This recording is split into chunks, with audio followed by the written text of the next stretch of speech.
Alright, guys. 1 minute, please. I'm recording this review while I'm uploading the... It's probably up by the time this is uploaded, but my horror DVD collection video that I just did. I'm uploading it right now as I record this review because I went in the living room and Scream 3 was over. I've seen it enough to know, the basic points. So let's just go with it, alright? So Scream 3 takes place much later after the second one. Around 2000, I believe. And it takes place in Hollywood where they're making Stab 3. Stab was the fictional film in the second one, so now we have Stab 3, which whatever happened to Stab 2, I don't know. But it's basically Stab 3 is going back to Woodsboro or whatever. And they have Cotton Weary as a cameo in the film. And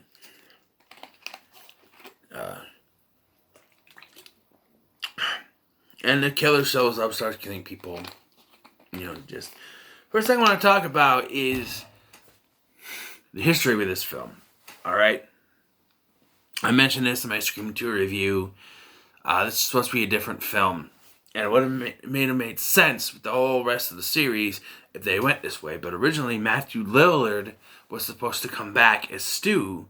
And they're supposed to reveal that he survived his electrocution. And he was actually in prison. And he was orchestrating a series of new killings at Woodsboro High. The only problem with this was as soon as production was about to start, Columbine happened and ruined the whole thing right away. They had to completely rewrite the script, and we got this movie plot now. Which, I don't understand why changing it to a movie plot had to get rid of Matthew Lillard. Because having Matthew Lillard in the film would have made sense with the rest of the other two movies, right? Sure, he was electrocuted, seemingly dead at the end. But if you can get shot and look dead, electrocuted and look dead. And then it would have made sense that Stu went to prison. He survived and went to prison, so then they have proof that Cotton didn't kill Sydney's mom. Whereas you have him dead, there's no proof. Like I was saying in the other reviews. So it would make sense for him to be alive for that point. But they just wrote that off, and now we get this plot about a movie being made and a revelation that, doesn't really make any sense. But I mentioned Roman in the first review, so he's a character in this film. And Alex Henderson is in here. I was talking about him with the Pumpkinhead DVD, but let me get a drink, please. So, the killer has this voice changer thing. Was that even a thing back then? I don't know if it's even a thing now. Like the voice, sure there's a voice changer, but to completely, take anyone's voice and put it in there, to set it up, I don't know. But it's just weird. And they have too many red herrings in this film. There's Angelina Tyler. She's playing Sydney in the film. In this film, within the film. Stab 3. She plays Sydney in Stab 3. Because apparently Tori Spelling and David Schwimmer didn't want to come back. So they have Angelina Tyler, who's played by Emily. Is it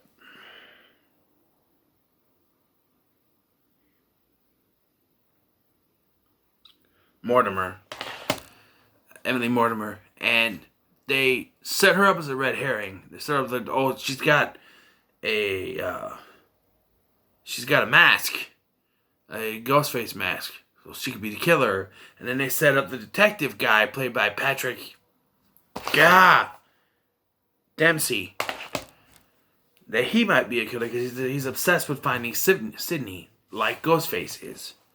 Because that's how he kills Cotton, is he shows up, he asks Cotton where she is, won't tell him, so he kills him and his girlfriend. And that's another thing that fits with 2 is that they were, he was going in a row. He was killing, what's like the killers in the second film were going by trying to recreate the Woodsboro murders. This one is going by the script, who in the movie, like whoever gets killed first, which was Cotton, and then he goes down the line in the order they would have died, been killed in the film. But there's 3 different endings, which kind of mocks the whole, Scream 2. Apparently they had 3 different endings for that one, but there are 3 different endings out there. I don't know which is which, and they, they kill Cotton, and they kill Cotton's girlfriend. They kill Sarah Darling, who's played by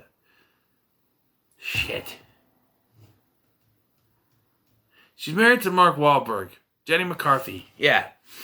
It was her, and then the dude who plays Dewey explodes. Because of a gas thing, which movie logic gas shoots you like the match. Bodyguard is killed, and then that's when it sort of goes in a different direction. Cause like they ask, like when Gale asks who's next, Jennifer, who plays Gale, says it's Gale that's next. But then when she goes to get killed by Ghostface later, she says, "You can't kill me because I'm the killer in Stab 3." Okay, then why was she next? Maybe in one script, but in the other script she's the killer? Which, I don't know. This is the first film in which Dewey does not get stabbed or killed. He gets a knife thrown at him, but the handle smacks him in the head and knocks him down the stairs, which he survives. I think Milton was supposed to be another red herring because it was his house. People start to die. Tyson's death, with Dion Richmond's death in this film, is just so stupid. His body just lays out there for the rest of it. I don't remember how he dies because I didn't see that part because I was doing the video. I think he gets stabbed or shot or something. But I gotta talk about this. Jamie Kennedy, Randy's dead, so how are you gonna get the rules for a third film or even a trilogy? Oh, you have his sister, Martha Meeks, who is not in the 4th film, even though she probably should have been. Show up with a videotape that Randy recorded after the murder started at Windsor College in preparation, just in case he didn't make it out. Now, it does sound like Randy, that he would have the foresight to do that, but it feels like they had to squeeze that in. They had to have Randy in the film. They had to squeeze Randy in somehow, some way. They had this tape to explain the rules of a trilogy, and then cameo gone. And then the sister goes away. We don't see her again, and I thought about this when I was watching it, and I'm like, why wasn't she in the 4th film? It would make sense, right? Because she says, you guys need to come back to Woodsboro. The 4th film is in Woodsboro, so why wouldn't Randy's sister, I don't know if it was an oversight or they just, people had some hatred for the character. I don't know, but it would have made sense if she was part of it, and even if she got killed at some point. People might have liked that, but I don't know. And,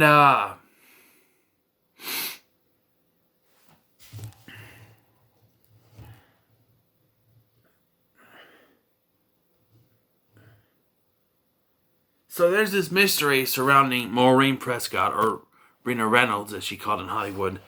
The killer's leaving pictures of her at all the murder sites, the crime scenes, whatever. And it leads them to find out that she was doing those B horror movies back in the day, and when John Milton, Lance Henriksen, was doing, that stuff. And apparently she was one of those, and it's ironic that did he produce it? It'd be ironic. I don't see his name on here. Yeah, right here, Harvey Weinstein. Executive producer Bob Weinstein, Harvey Weinstein. It's ironic that in a movie produced by Harvey Weinstein would have a plot line about a female actress, an actress, being forced to screw to get parts in movies. It's not just her. It's not just Maureen Prescott. It's Angelina Tyler as well, as we found out that she screwed Milton to get the part of Sidney in Stab 3. So it's very ironic that would be a plot line in a movie produced by Harvey Weinstein, given everything that we know now about Harvey Weinstein. That's a big irony. Or maybe he put that in there as a subtle hint. Is this evidence? Do I have to get this to the cops? Is this evidence? My finger.